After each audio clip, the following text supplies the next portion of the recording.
আজকে যে কেকের মেকিং প্রসেসটা আমি আপনাদের সাথে শেয়ার করতে যাচ্ছি, এটা কিন্তু একটি টাপ কেকের মেকিং প্রসেস। আমাদের অনেকেরই ধারণা নেই টাপ কেক সম্পর্কে। তো চলুন আজকে আমার ভিডিওর মাধ্যমে এই টাপ কেক সম্পর্কে আপনারা কিছুটা হলেও জেনে নিন। হ্যালো এভরিওয়ান, আসসালামু আলাইকুম। Welcome back to recipes by Fullmoon. আমি কিভাবে আমার রসমালাই টাপ কেকটা রেডি করি আজকে কিন্তু সম্পূর্ণ ভিডিওর মাধ্যমে এটাই আপনাদের সাথে শেয়ার করতে যাচ্ছি।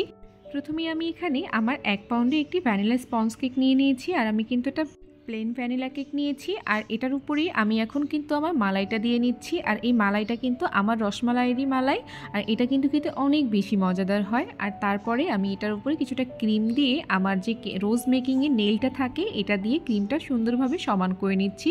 আর এইভাবে যদি আপনারা সমান করে নেন আপনার কিন্তু কষ্টটা একটু কম হবে নেল দিয়ে করলে।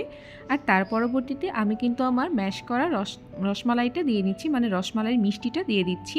একটা ম্যাশ করার এই একটাই কিন্তু সুবিধা, আপনার দেখেন কত সুন্দরভাবে এটা কিন্তু কেকের সাথে মিশে যাচ্ছে ক্রিমের সাথে। আর তারপরে আমি কিছুটা বাদাম দিয়ে দিচ্ছি। এইভাবেই কিন্তু আমি আমার প্রতিটা লেয়ার এই যে টাপ কেকে করে নিব। আসলে টাপ কেকের দামটা একটু কম কিন্তু এই জন্যই হয় কারণ টাপ কেকে ক্রিমের পরিমাণটা একটু কম যায়, খরচটা একটু কম পড়ে, যে কারণে আমরা কিন্তু টাপ কেকটা আপনাদের কাছে একটু কম দামেই বিক্রি করতে পারি। আর এই থ্রুতে কিন্তু আপনারাও কেকের মজাটা নিয়ে নিতে পারেন। যারা হচ্ছে গিয়ে সবসময় জন্মদিনের জন্যই কেক না নিয়ে বা কোনো অকেশনের জন্য না নিয়ে এমনিতে কেক খেতে চান, তারা অবশ্যই টাপ কেকগুলো নেবেন, কারণ টাপ কেকগুলো কিন্তু টেস্টও সেম হবে আর আপনারা রেখে খেতে পারবেন খুব ভালোভাবে। বক্সবন্দি করে রাখলে কিন্তু খুব বেশি দিনই আপনারা রেখে রেখে খেতে পারবেন। আর দামেও কিন্তু একটু কম হয়। স্টুডেন্ট আপুদের জন্য আসলে এটা কিন্তু খুব বড় একটা অপরচুনিটি। খুব ভালোভাবে আপনার টাপ কেকগুলো নিয়ে অনেক দিন ধরে খেতেও পারবেন বাসায় রেখে রেখে।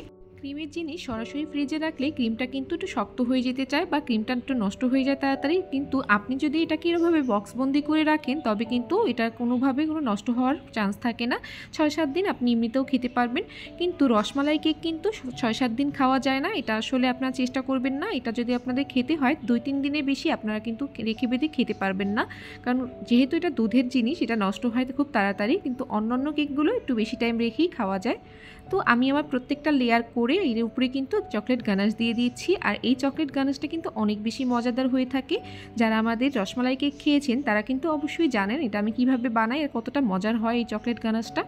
আর এরপরে আমি সেম প্রসেসটাই করে নিচ্ছি। আমার কেকটা আসলে এত বড় হয়ে গিয়েছে যে আমি উপরে যে ডেকোরেশন করব সেটারও কিন্তু কোনো স্পেস ছিল না।